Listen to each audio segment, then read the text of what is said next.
are currently standing outside of the Clay Pit restaurant.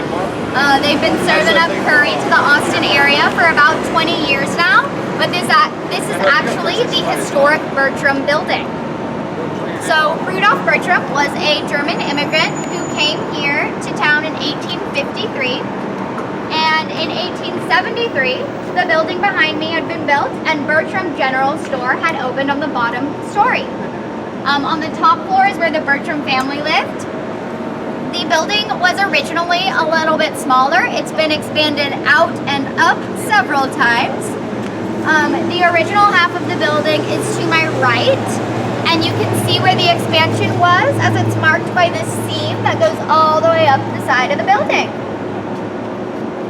On the top of the building here, you can see the very edge of an iron plow right there. And that plow was to mark that this is a general store. You know, you could buy your seeds and grains and henceforth plow them. But the way that the plow is tilted off to the side, it's kind of like a Nike's over the telephone wire signal, and that meant that there was access to a brothel from this building. So it seems like the plow was a bit of a double entendre. Thank you. And you're talking about that right there. That sticking off the ceiling or the roof. Oh. It's like a rusted.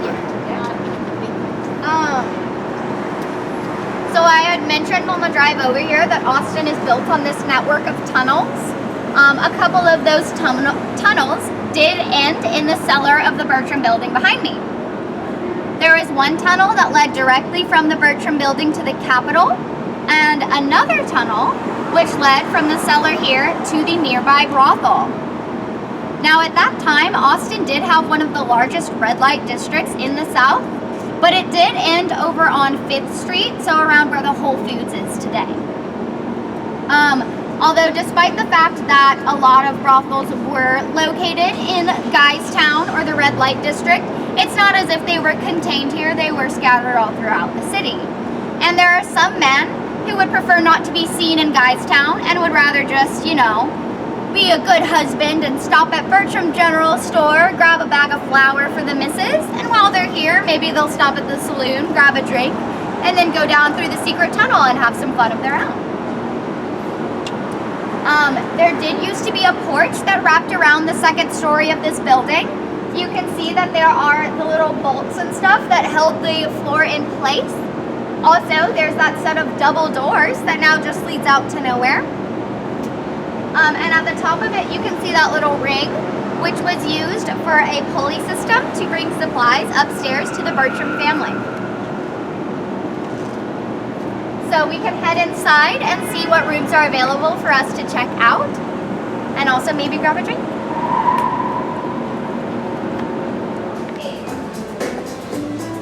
So this is the wine room here at the Clay Pit. Not a lot of ghost stuff happens in here, but there are some really cool old photographs I show y'all. And occasionally, April, who does haunt the cellar downstairs, likes to come up with the tours and hang out. So if you see the lights blinking on or off, that's usually her, you know, making herself known. But the pictures on either side of me here are some old photographs we have of the Bertram building. This photo on my left is the building before it was expanded out. So this is the sidewalk we were standing on outside, making this wall that seam that I pointed out to y'all, which is also the limestone wall just beyond this one.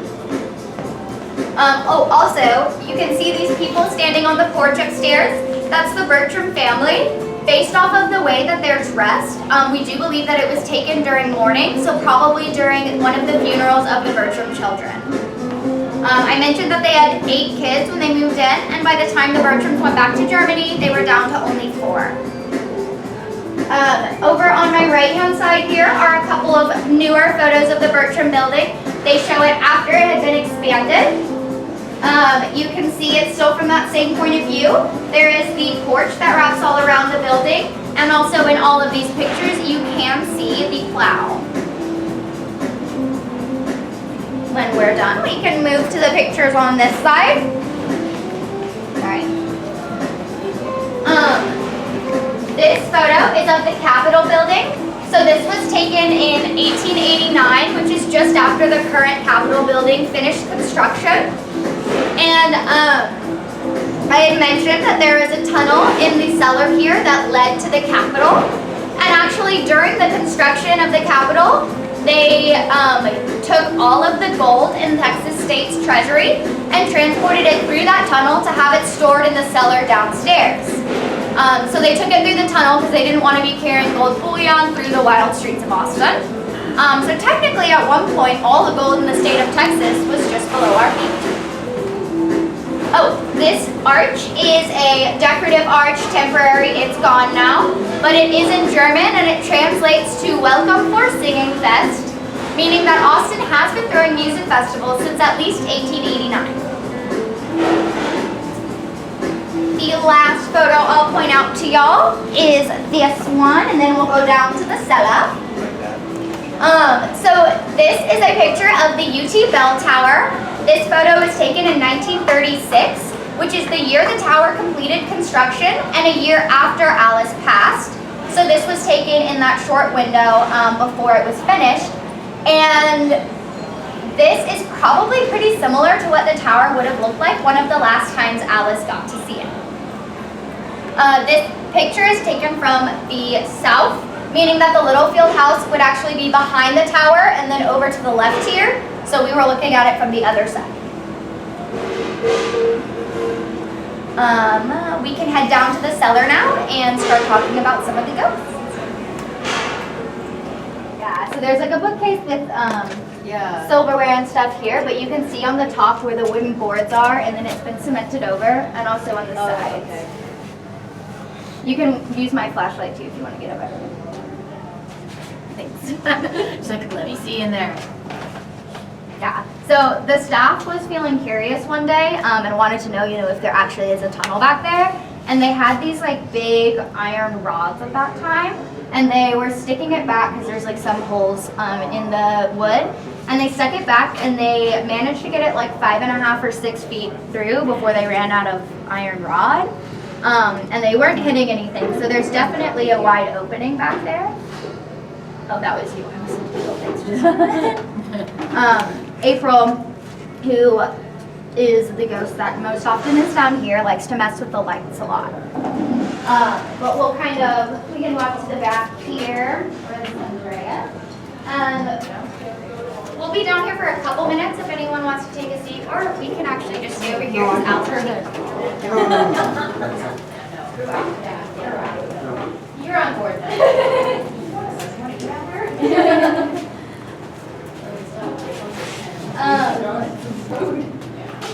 So this archway you see below the Kama Sutra here was the top of the tunnel that led to the Capitol.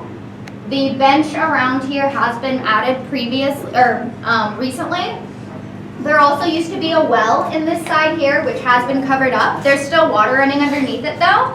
And in fact, it's a little underwater creek kind of spring thing that runs underneath the sidewalk we were standing outside and forms a bit of a moat around this building.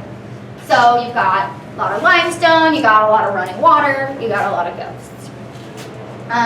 In fact, the clay pit here has a lot of like residual hauntings, which are kind of like a feedback loop of stuff that was going on. So down here in the basement, people have reported seeing like a work scene, people frantically moving boxes in and out of here, and it's kind of, again, like just on a repeated loop.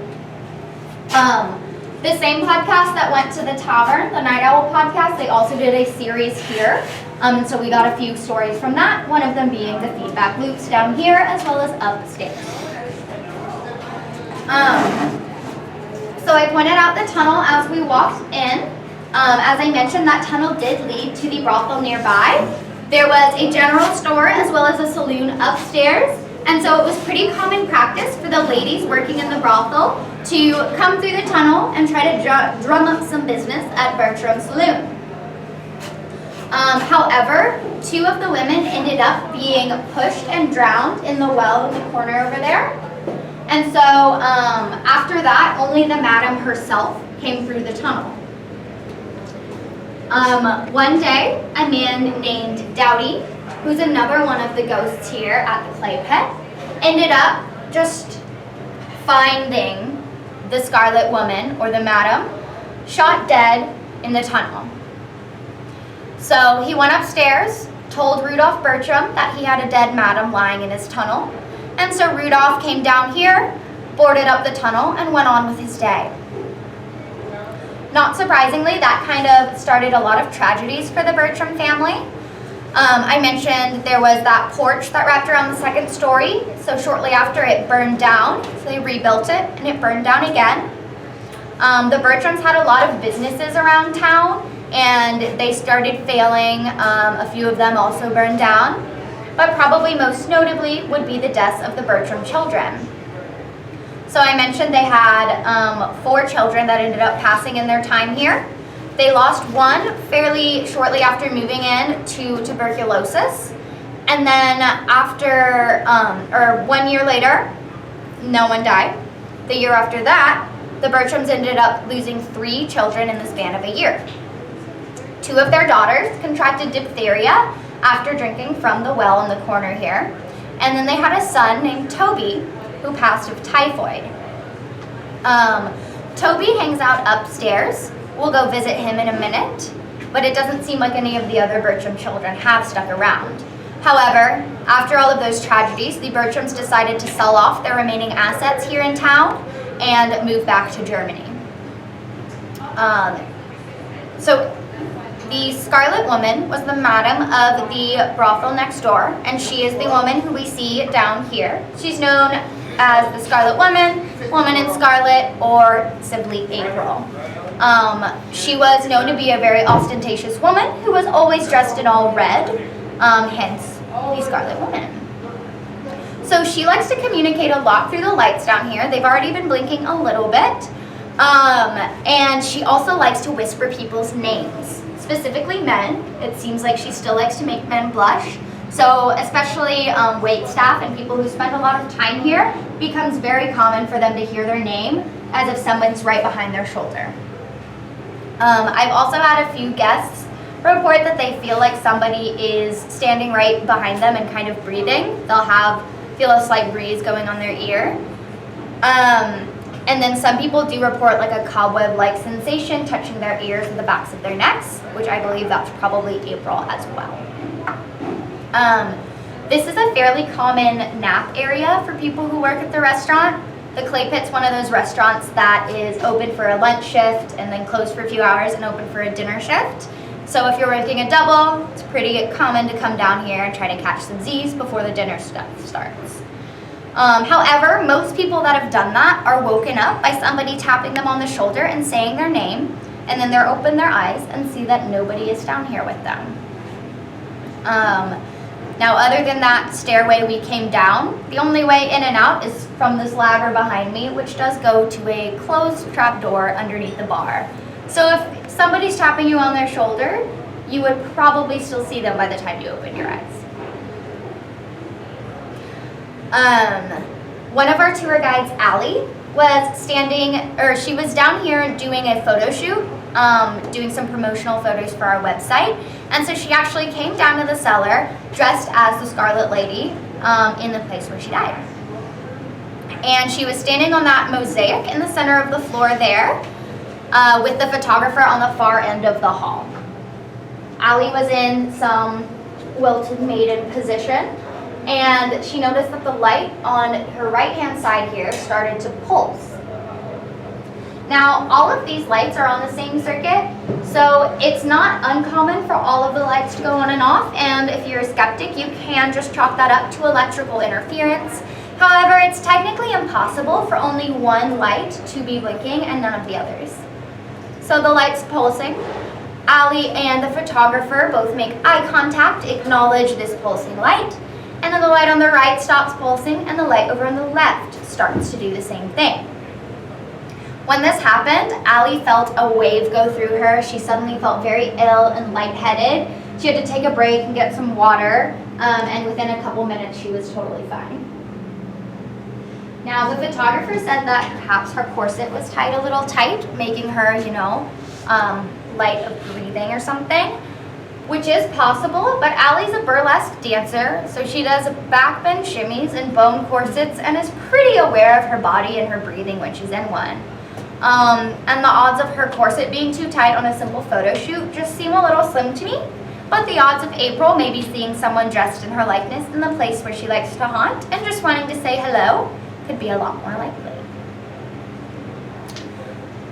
On my first night doing tours, I was telling that story and I pointed to the light over on the right here and it just gave me the perfect little flicker as if April was just saying, welcome to the team, Sarah.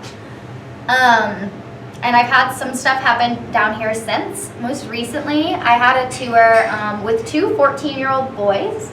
And when we came down here, we walked to the back of the room like we all did. And as we walked under each row of lights, they all turned on and off and on and off, as if something was following us. Also, I've had a few guests report being pushed as they go up the stairs over there. One guy said something grabbed his ankle, causing him to trip.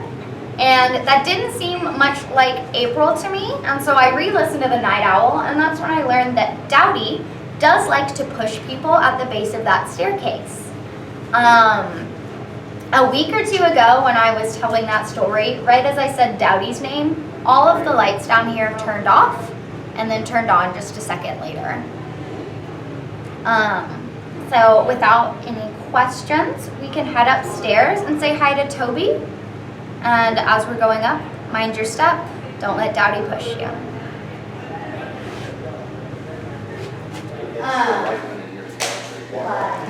Let me get the lights real quick, because Toby does like to mess with them as well.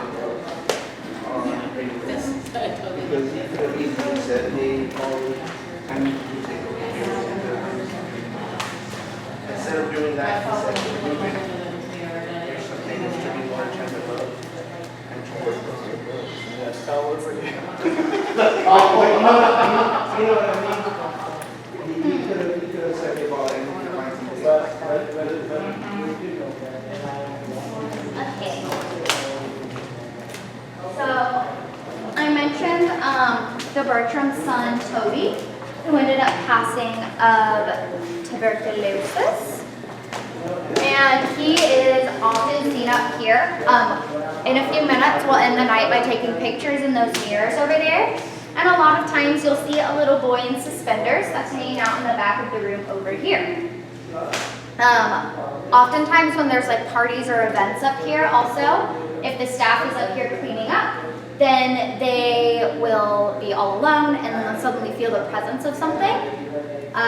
Dred, one of the managers here, actually once was cleaning up after a party and he just took a step back and he felt two small hands touch him on the small of his back, about the height that like an 8-year-old boy would be standing. He turned around and didn't see anything there, but he suddenly got the smell of like overly ripened fruit, or like super sweet flowers or something like that. And this wave passed in a minute, but he just said he felt like that was Toby saying hello. It was right when he started, and so he's never had anything since then. I was doing a tour one night, and we happened to have 2 tour guides on that tour, and so when we got to the clay pit, I left them downstairs, and I came up here alone just to see if I could get any feelings with Toby or anything. And I was walking to the back of the room, and when I crossed kind of where those curtains are, I felt as if my left arm had just gone through like a cobweb or something, which is also about the same height that an 8-year-old boy would be dragging my arm. I kind of looked down and shook it off, and then I came over and had a very thrilling conversation with the light bulbs up here. And I didn't mention anything when the group came upstairs, and then one of the guests ended up taking a picture of me while I was standing like this, and 6 orbs appeared just in a circle around my left arm, right where I had felt something touching. Also, all of these windows here do face out to Guadalupe, a pretty popular street. So when the clay pit first opened in 1998, the police department started getting calls from people on the street in the middle of the night reporting that there was a young boy stuck on the 2nd story of the clay pit. It'd be like 2 or 3 in the morning, long after the restaurant was closed, And so the owners had to get up, come down here, disable the alarms, show the police around, and of course there was never any little boy up here. But the calls kept coming in every couple of weeks or so, and eventually the cops just stopped taking them seriously. So it's been, what, 21 years now, and the police still get a call about once a month reporting that there's a young boy trapped on the second story of the clay pit. So hopefully there never actually is a little boy up here, because if there is, no one's going to come check till the morning. The room in the corner here is known nowadays as the Bombay room. It's also available to rent out for parties. However, when the Bertram family lived here, they had a different name for it. They called it the quarantine room, because as the Bertram children started falling ill, they would be quarantined into that room, and subsequently, a few of them ended up passing in there. So there's some weird vibes and stuff that go on in there. We can go ahead and head on in. Oftentimes it's kind of a heavy sinking feeling. Sometimes people will report the sensation of something pushing and pulling them. But let's head on inside and see what the vibes are like tonight.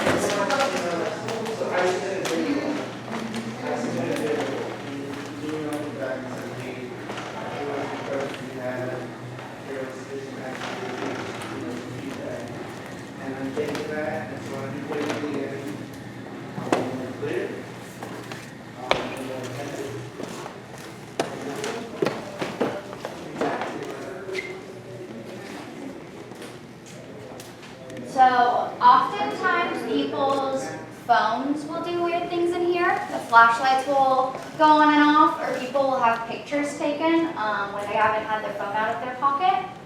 Occasionally phones will just turn off completely. And we've had some people doing like specials and stuff. We've had some videographers in here, and oftentimes the camera will just completely turn off even though it's full charge, and it won't turn on until we go outside. On that same tour that Julie had, where she had the young girl who was very psychic and the two older mediums, they came into this room, they stood in a circle, did a kind of seance type thing, and then they decided to leave. So they're filing out one by one, with the young girl being the last to leave. And when she reached the doorway, she stopped, turned around, and then just dropped in the middle of the floor here.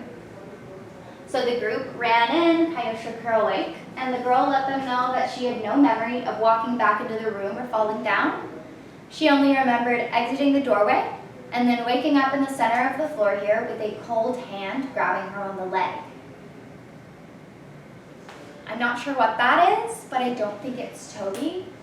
And a lot of times there will be cold breeze on your leg when you're in here, and as you can feel, it's pretty stuffy. So it's a pretty distinct feeling. I had one group come in, and one of the guests got a nosebleed immediately upon entering. I'll occasionally get a raging headache as soon as I enter this room, which will leave as soon as I exit. But so far so good tonight. That's most of what I have to say about this room. Just in general, not a great feeling in here. So you're more than welcome to spend as much time in this room as you want. But whenever we're ready, we can head outside and finish the rest of our stories. I don't like to stay in here longer than I have to.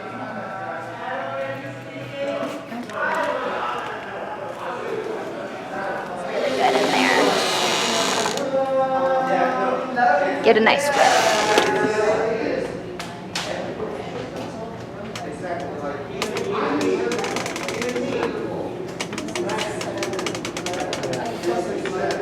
It smells really good in this room. It does smell really good. This is where they keep the spices for the restaurant. It was also one of the children's rooms, but now it just smells really good.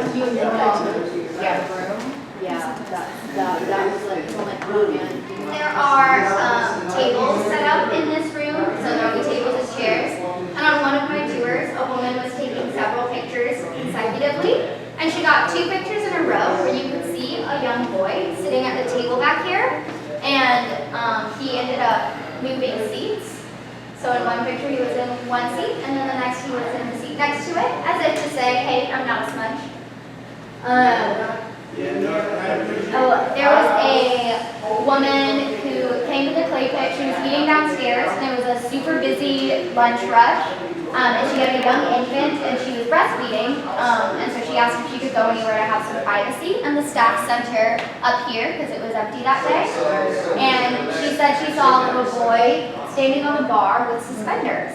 And she went downstairs and was asking who the little boy up here was. And the staff, of course, just looked at her and said, "Oh, that's Toby. He's not there." I'm gonna go and turn off the light in that room, and then we can head over to the bar area and take some pictures for ourselves.